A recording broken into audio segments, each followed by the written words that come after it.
여러분 한 주간 평안하셨나요? 네, 우리 옆 사람과 함께 인사했으면 좋겠습니다. 주님의 평강이 함께 하실 것입니다.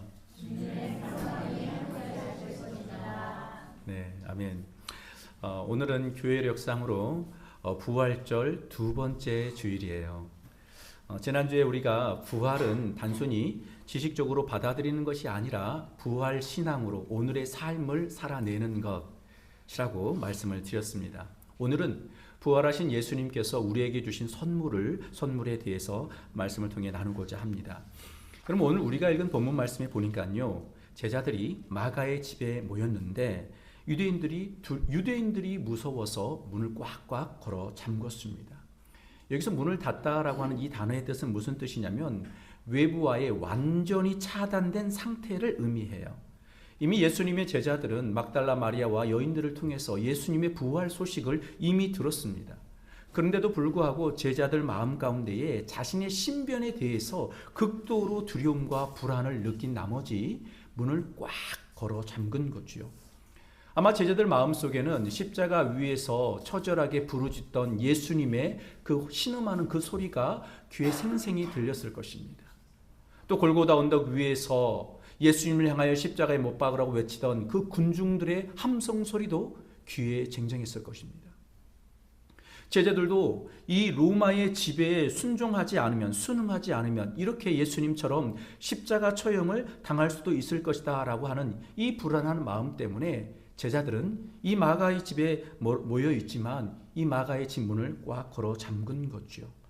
그럼 제자들 안에는 이처럼 두려운 마음만 있는 것은 아니었습니다. 상실감도 있었어요. 3년 동안 예수님을 쫓아다녔습니다. 무언가 예수님을 통하여 위대한 일들을 행할 수 있을 거라 생각했습니다. 그런데 그 예수님께서 십자가에 달려 돌아가시자 여러분 어떻게 되는 거예요? 자신의 꿈도 자신의 희망도 모든 것이 끝나버렸어요. 제자들 마음속에는 이런 상실감도 있었을 것입니다. 이뿐만 아니지요. 여러분 예수님 앞에서 그들은 예수님이 십자가에 달려 돌아가실 때 배신하여 도망쳤던 자들입니다. 그러니까 제자들 마음속에는 여전히 나는 주님을 배반했어 라고 하는 이 배신자, 실패자라는 생각도 들었을 거예요.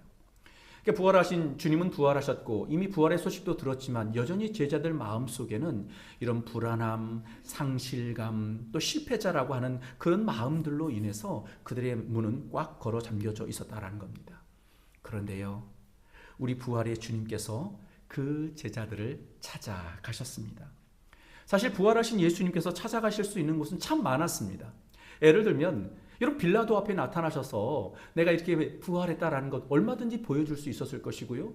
당시에 자신을 십자가에 매달라라고 외쳤던 종교 지도자들을 찾아가 자신의 부활의 몸처를 보여줄 수도 있었을 것입니다. 그러나 그럼에도 불구하고 우리 예수님께서 가장 먼저 찾아간 곳은 어디냐?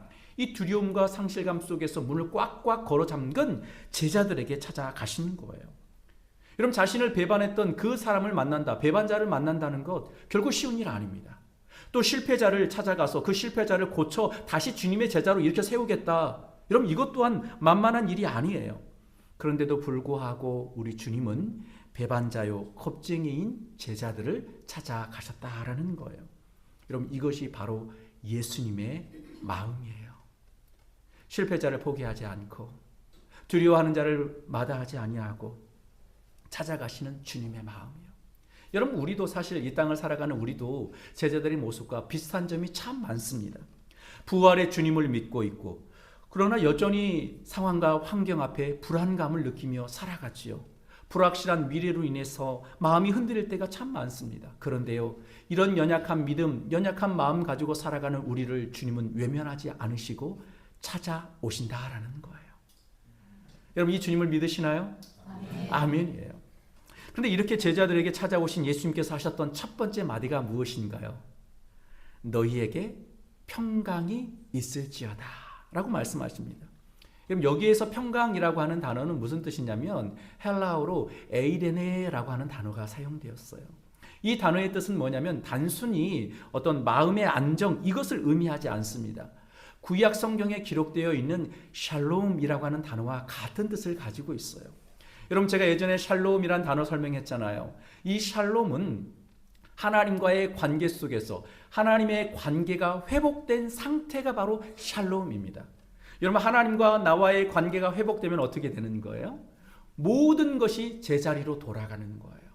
그래서 사람들과의 관계가 회복되게 되고 공동체 안에 평강이 임하게 되고 가정적으로도 안정감을 누리게 되고 내 삶이 평안함을 누리게 되어 결국 형통의 삶 그리고 번영의 삶이 임하게 되는 것입니다. 지금 부활하신 주님께서 두려워 떠는 제자들 앞에 찾아가셔서 이 평강을 선물로 주신 거예요.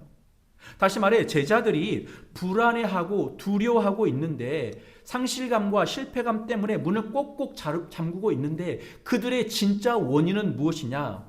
유대인들이 우리를 고발하겠지라는 두려움 때문에 문을 걸어 잠근 것이 아니라 하는 거예요. 하나님과의 관계가 단절된 상황 가운데 찾아온 두려움이었다라는 것입니다.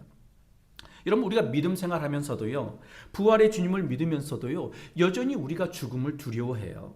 그래서 늘 불안해합니다. 수많은 걱정과 염려 속에 살아가요. 그 이유가 무엇일까요? 그 이유도 역시 마찬가지입니다. 하나님과의 온전한 관계가 이루어지지 못한 거예요.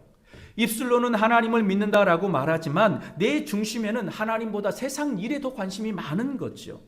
눈앞에 작은 이익을 위해서라면 얼마든지 예수님을 배반할 수 있어라는 그런 생각을 가지고 있다 보니 우리가 부활의 주님을 믿으면서도 불구하고 여전히 우리는 걱정과 염려 속에 벗어나지 못하고 있다라는 거예요.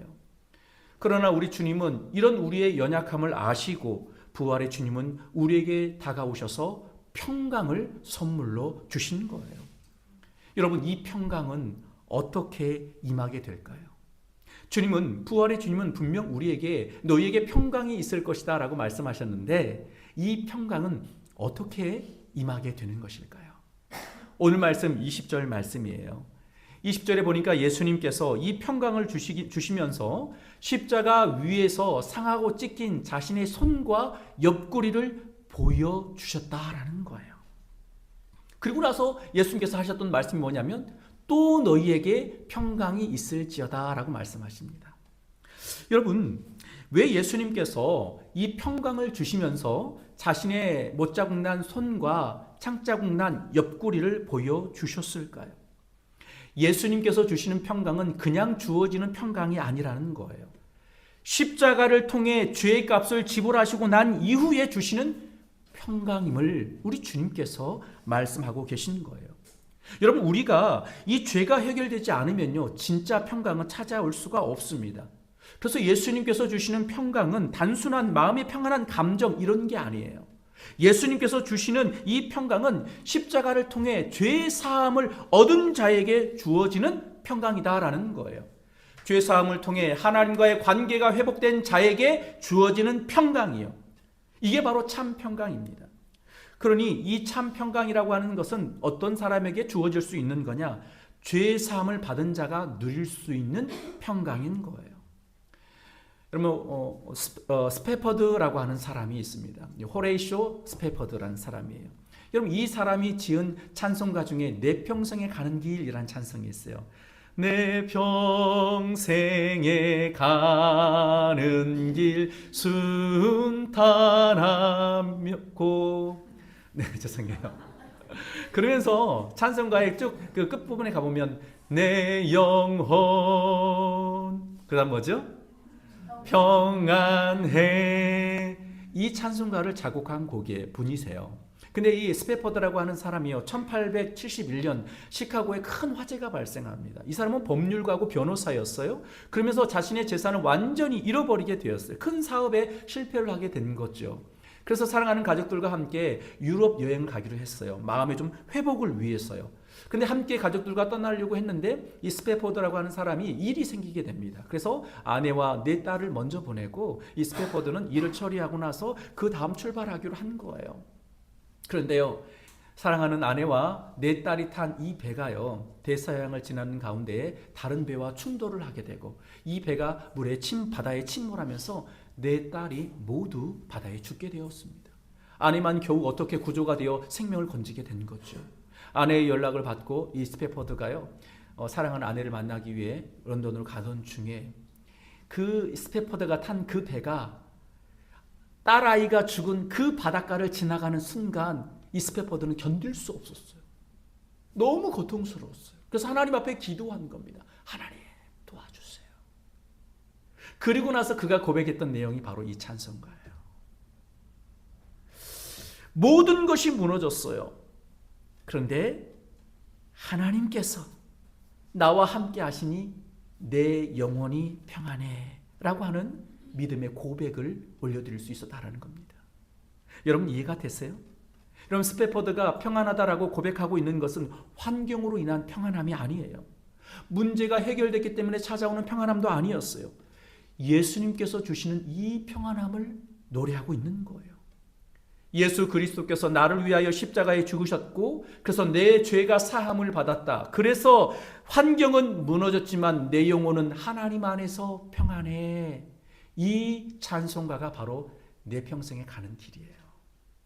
사랑하는 여러분, 평강은 문제가 사라질 때 오는 것이 아니에요.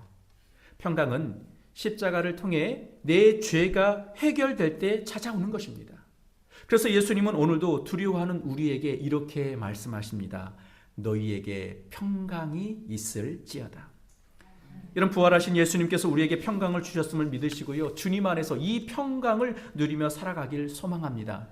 나를 둘러싼 문제가 해결되고 꼬였던 관계가 풀어져도 주님 안에 있지 않으면 그 평강은 잠시 후 사라지는 거죠. 일시적인 평강일 수밖에 없다라는 겁니다. 그러나 나를 괴롭히는 문제가 사라지지 않고 꼬였던 관계가 풀어지지 않는다 할지라도 우리가 주님 안에 거하면 주님께서 주시는 그 평강으로 인해 우리는 흔들리지 않을 것입니다. 어떤 슬픔과 고난과 문제가 찾아와도 우리는 이겨내게 될 것입니다. 우리는 환경에 영향받지 않고 하나님께서 맡겨주신 사명을 온전히 감당할 수 있을 것입니다. 이것이 바로 부활하신 주님께서 제자들에게 주셨던 평강이에요. 부활하신 주님께서 주신 이 평강을 누리며 살아가는 우리 플랜제이 교회 모든 성도님들이 되시기를 주님의 이름으로 축원드립니다. 그럼 부활하신 주님께서 주셨던 두 번째 선물은 성령을 받으라라고 성령을 선물로 주셨습니다. 이런 부활하신 예수님께서요 평강을 주신 이후에 성령을 받으라라고 말씀하신 이유가 무엇일까요? 여러분 이 평강은 성령님을 통해 지속될 수 있기 때문에 그렇습니다. 22절 말씀에 보니까요 예수님께서 제자들을 향하여 숨을 내쉬며 이르시되 성령을 받으라라고 말씀하셨습니다. 여기서 이 숨이라고 하는 단어가 에네피시센이라고 하는 단어가 사용되었어요. 이 단어의 뜻은 무슨 뜻이냐면요. 단순하게 이게 아니에요. 생명을 불어넣는 행위예요. 생명을 불어넣는 행위예요. 신약 성경 중에서요. 에네피시센이라고 하는 단어가 오직 이 요한복음 이곳에서만 딱 한 번 기록되어 있습니다. 근데 여러분 생명을 불어넣는 행위 이 행위가 구약 성경에서 딱 두 번 기록되어 있거든요. 어디에 기록되었을까요? 하나님께서 흙으로 사람을 빚으시고 그 코에 무엇을 불어넣으셨습니까? 생기를 불어넣으셨어요. 여기서 말한 이 생기가 바로 헬라어로 표현한다면 에네피시센입니다. 그냥 흙으로 만들어진 흑인이었어요. 그냥 사람이었어요. 근데 그 사람 안에 생기 에네피시센을 집어넣으니 그가 살아있는 생명이 된 거지요.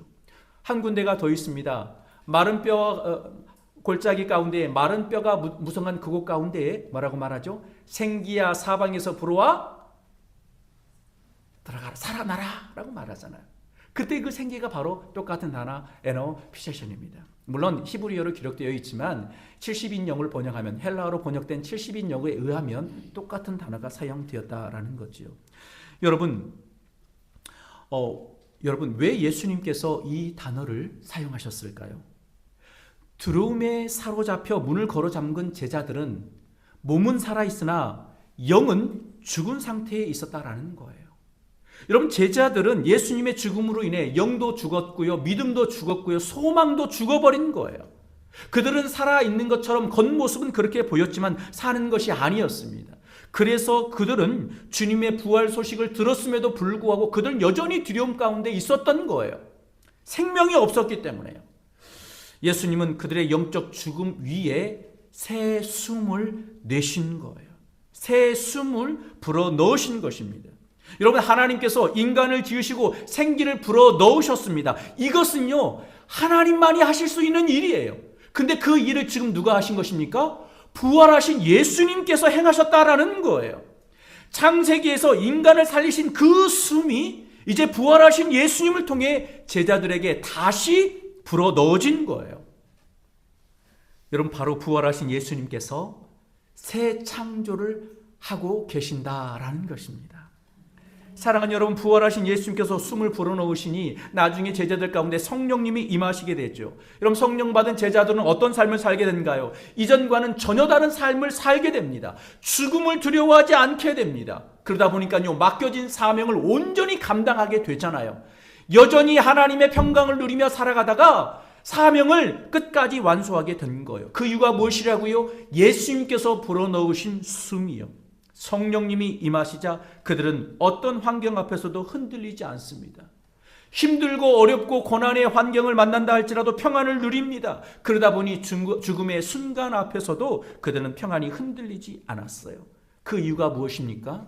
성령님이 그들 안에 임하셨기 때문에 그렇습니다. 사랑하는 여러분, 예수님께서 주시는 이 숨이 우리에게도 임하길 소망합니다. 여러분, 숨이 끊어지면 육체가 죽는 것처럼 예수님께서 주시는 그 숨, 성령이 없으면 영혼은 죽은 상태가 되는 거예요. 그러면 우리의 평강도 흔들릴 수밖에 없고요, 우리의 사명도 흔들립니다. 그러나 성령님이 임하시면 우리는 평강을 누리게 됩니다. 평강이 있을 때 우리는 사명을 끝까지 완수할 수 있는 거죠. 그래서 부활하신 주님은요, 제자들에게 평강을 주시며 사명을 감당하도록 성령을 받으라라고 말씀하신 것입니다. 여러분, 그렇다면 성령님은 어떤 분이실까요? 우리 안에 계신 성령님을 성경은 뭐라고 표현하고 있냐면 보혜사다라고 표현하고 있어요. 여러분, 보혜사 무슨 뜻일까요? 보혜사, 지킬 보혜, 은혜, 스승사를 씁니다. 그러니까 성령님은 어떤 분이냐? 나를 지켜주시고 나에게 은혜를 베푸시며 삶을 가르치시고 이끄시는 스승이란 뜻을 가지고 있어요. 헬라어로 표현하면 파라클레토스라는 단어입니다. 파라클레토스, 파라라고 하는 단어는 옆에서, 곁에서라는 뜻이고요, 칼레오라고 하는 뜻은 부르다라는 뜻을 가지고 있어요. 그러니까 성령님은 어떤 분이라는 거예요? 옆에서 부름받은 분이란 뜻이에요. 옆에서 불려온 분, 부름받은 분. 여러분, 왜 옆으로 부름받아 오셨을까요? 그 이유는 한 가지입니다. 우리를 돕고, 우리를 위로하고, 우리를 변호하고, 우리를 인도하기 위해 옆으로 불려오신 분이란 뜻입니다. 그러니까 쉽게 표현한다면 내 곁에 함께 하시는 하나님이란 뜻이에요. 여러분, 우리는 가끔 인생을 살다 보면 정말 마치 나 혼자인 것처럼 느껴질 때가 있어요. 그래서 너무 외롭고 너무 고통스러운 그런 때가 있지요. 그러나 성령님은 우리를 결코 떠나지 않습니다. 우리 곁에서 우리를 도우시고, 우리를 보호하시고, 우리를 변호하시고, 우리를 인도하시는 분. 그분이 바로 우리와 함께 하시는 성령님이다라는 거예요. 때로는 우리 안에 능력의 한계를 느낄 때가 있어요. 너무나도 부족해서 너무 속상해요. 왜 하나님 나에게는 이런 것밖에 되지 않나요? 라는 한계에 부딪힐 수 있습니다.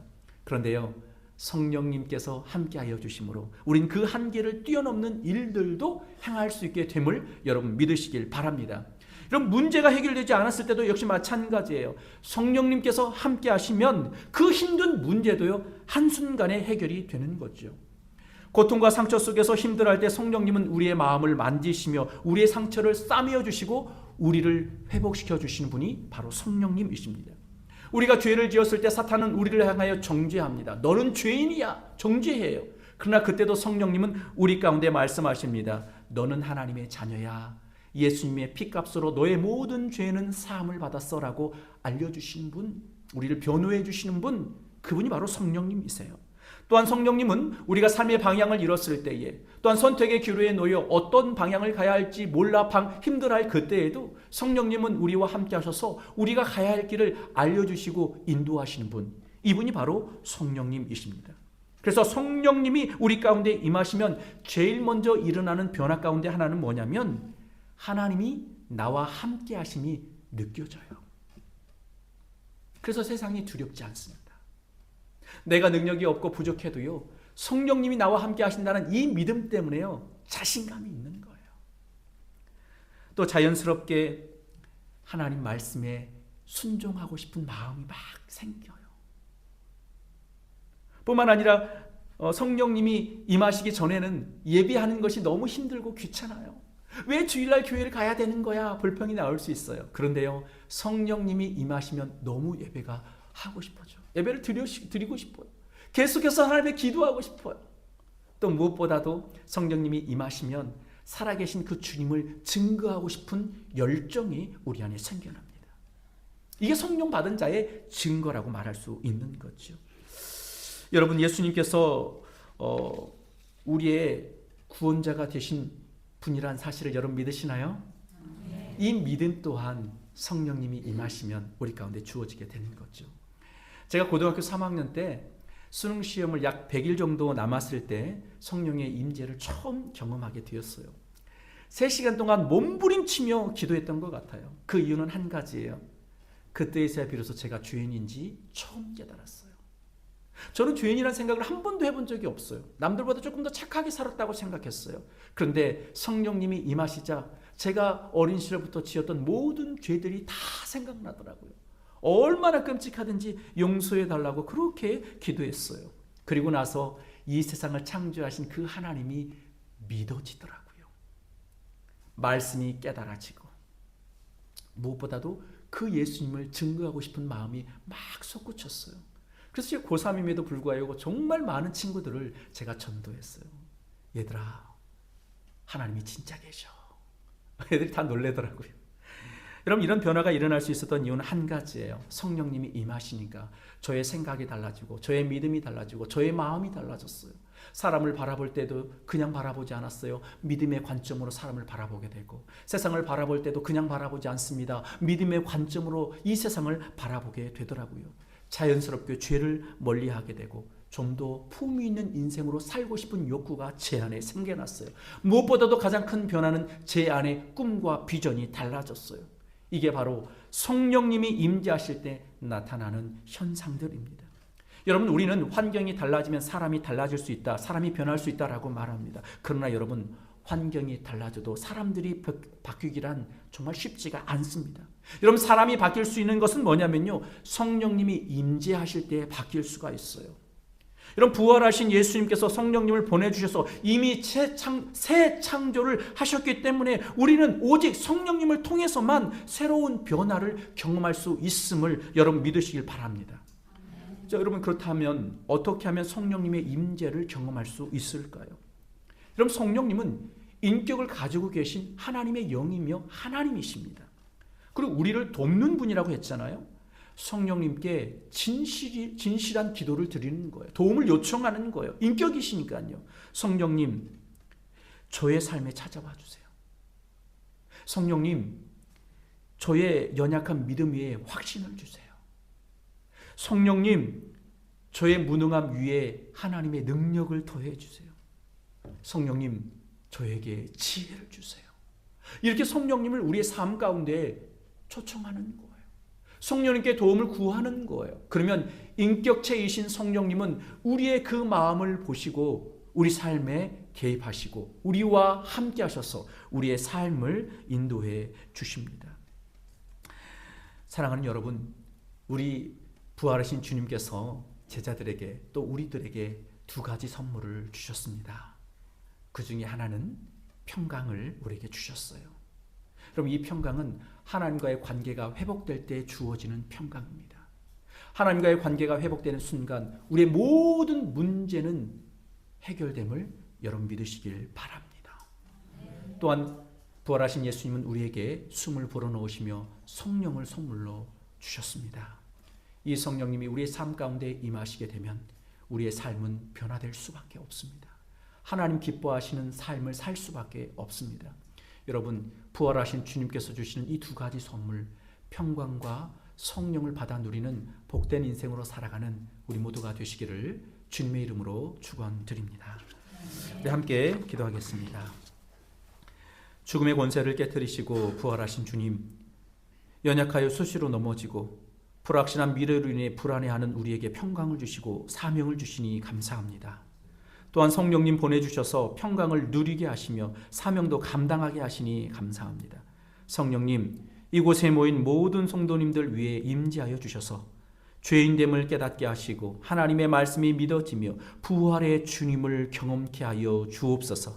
연약한 우리를 강하게 하시고 상처받은 심령을 치유하여 주시며 선택의 순간 바른 선택할 수 있도록 인도하여 주옵소서. 예수 그리스도 안에 새로운 피조물로 합당한 삶을 살 수 있도록 인도하여 주옵소서. 예수님의 이름으로 기도하옵나이다. 아멘.